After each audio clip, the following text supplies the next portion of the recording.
Hello అండి, ఈరోజు మనం ఈ క్లాస్లో వచ్చేటప్పటికి ప్యాసివ్ ఇన్కమ్ అంటే ఏంటి, అఫిలియేట్ మార్కెటింగ్ తో ఎలా కలిసి ఉంటుంది అనేది అయితే మనం కంప్లీట్ వివరణ అయితే మీకైతే ఈ క్లాస్లో నేను చెప్పడం అయితే జరుగుతుంది.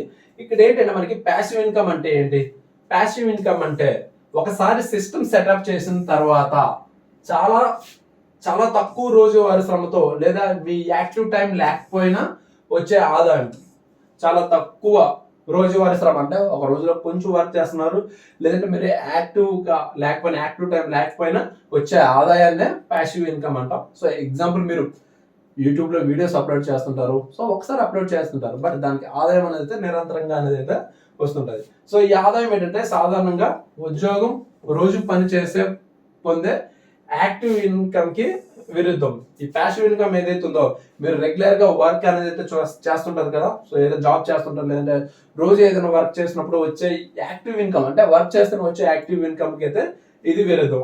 ఎగ్జాంపుల్ చూసుకుంటే, ఇన్వెస్ట్మెంట్ ఇన్ డివిడెండ్ ఇన్వెస్ట్మెంట్ చేయడం, లేదంటే రెంటల్ ఇన్కమ్ అండ్ రాయల్టీలు వంటివి ప్యాసివ్ ఇన్కమ్ గానీ అయితే మనం అయితే భావించవచ్చు.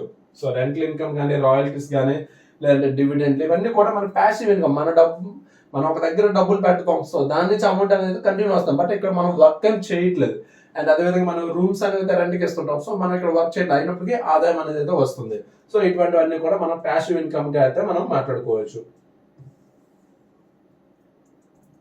అండ్ మనకి ప్యాసివ్ ఇన్కమ్ లక్షణాలు ఏంటి, ఒకసారి బేస్ సిస్టమ్ అంటే కంటెంట్, ఇన్వెస్ట్మెంట్, బిజినెస్ స్ట్రక్చర్, ఒకసారి బేస్ సిస్టమ్ నిర్మించాలి, ఒకసారి బేస్ సిస్టమ్ అనేది నిర్మించాలి, తర్వాత నిరంతరం చూస్తూనే ఉండాలి, కానీ ఫుల్ టైం పని అనేది అయితే అవసరం ఉండదు. ఒక స్ట్రక్చర్ అనేది మీరు ఒక బేస్ సిస్టమ్ అనేది అయితే నిర్మించాలి, సో దాన్ని అప్పటికప్పుడు పరిశీలిస్తుంటారు, బట్ మీరు వర్క్ చేయాల్సిన అవసరం అనేది అయితే ఉండదు.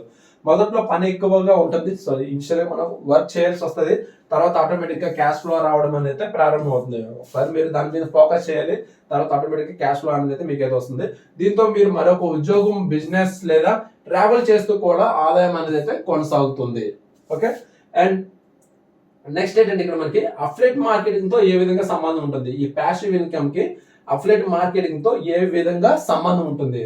సో అఫిలియేట్ మార్కెటింగ్ చాలా మంది ప్యాసివ్ ఇన్కమ్ స్ట్రాటజీగా చూస్తారు, అఫిలియేట్ మార్కెటింగ్ కూడా ఒక ప్యాసివ్ ఇన్కమ్ గా చూస్తారు. ఎందుకు అంటే, మీరు ఒకసారి బ్లాగ్ పోస్ట్ చేస్తారు, లేదంటే ఒక యూట్యూబ్ వీడియో పెట్టారు, లేదంటే ఒక రివ్యూ ఆర్టికల్ రాస్తారు, ఈమెయిల్ సీక్వెన్స్ తయారు చేసి దానికి ఈమెయిల్ సీక్వెన్స్ తయారు చేస్తే అందులో అఫిలియేట్ లింక్లు అనేవి అయితే పెడతారు. సో దీనివల్ల ఏమవుతుంది, మీరు కంటిన్యూ వర్క్ చేయక్కర్లేదు. అండ్ ఆ కంటెంట్కి ఏంటంటే ఎస్ఈఓ, సోషల్ మీడియా ద్వారా ట్రాఫిక్ వస్తూ ఉంటే, మీరు ఆ సమయంలో యాక్టివ్గా పని చేయకపోయినా అప్పుడు మీరు వర్క్ చేయకపోయినా సరే ఆ లింక్ ద్వారా అనేది అయితే ఎవరు కొనుగోలు చేసినా మీకు కమిషన్ వస్తూనే ఉంటుంది. అండ్ మనకి ఇక్కడ ఇంకా ప్రాక్టికల్ గా మనం మాట్లాడుకోవాలంటే, మీరు ట్రేడింగ్ లైక్ బుక్స్ సేల్ చేయడం, లేదంటే ఏదైనా టూల్స్, మనకి ఏ రిలేటెడ్ గా చాలా టూల్స్ ఉంటాయి, ఆ టూల్స్ సేల్ చేయడం, లేదంటే ఒక మంచి కోర్సులు ఇవ్వడం కానీ, లేదంటే ఒక రివ్యూ వీడియో, లేదంటే ఒక రివ్యూ బ్లాగ్ రాసినా సరే అది నెల సెర్చ్ లో ర్యాంక్ అయి ఉంటుంది. అంటే అది మనకి గూగుల్లో ఎప్పుడు కూడా సెర్చ్ లో అంటే రొటేట్ అవుతూ ఉంటుంది, సర్క్యులర్ అవుతుంది, కాబట్టి కొత్త వాళ్ళు చూసి కొనుగోలు చేస్తూ ఉంటారు. ఎప్పటికప్పుడు అది రొటేట్ అవుతుంది కాబట్టి కొత్త వాళ్ళు చూసి కొనుగోలు చేస్తారు. మీరు ఆ సమయంలో కొత్త ప్రాజెక్ట్ పైన, ట్రావెల్ పైన ఫోకస్ చేసి ఉండవచ్చు. సో అప్పుడు మీరు ఏదైనా వర్క్ చేసుకోవచ్చు. సో ఆ సమయంలో ఏంటంటే మీకు ఈ పాత్ కంటెంట్ అనేది మీకు ఇంకా డబ్బు తెస్తూనే ఉంటుంది. మీరు ఏ వర్క్ చేసినా సరే, మనం ఆల్రెడీ చేసిన వర్క్ ఏదైతే ఉందో అది మనకి ఆటోమేటిక్ గా అమౌంట్ అనేది అయితే తీసుకొస్తుంది. ఇదే మనకి అఫిలియేట్ మార్కెటింగ్ ద్వారా ప్యాసివ్ ఇన్కమ్స్ అయితే. సో అందుకే మనం అఫిలియేట్ మార్కెటింగ్ ఏమంటే మనం ఒక ప్యాసివ్ ఇన్కమ్ గా కూడా మనం చూడవచ్చు.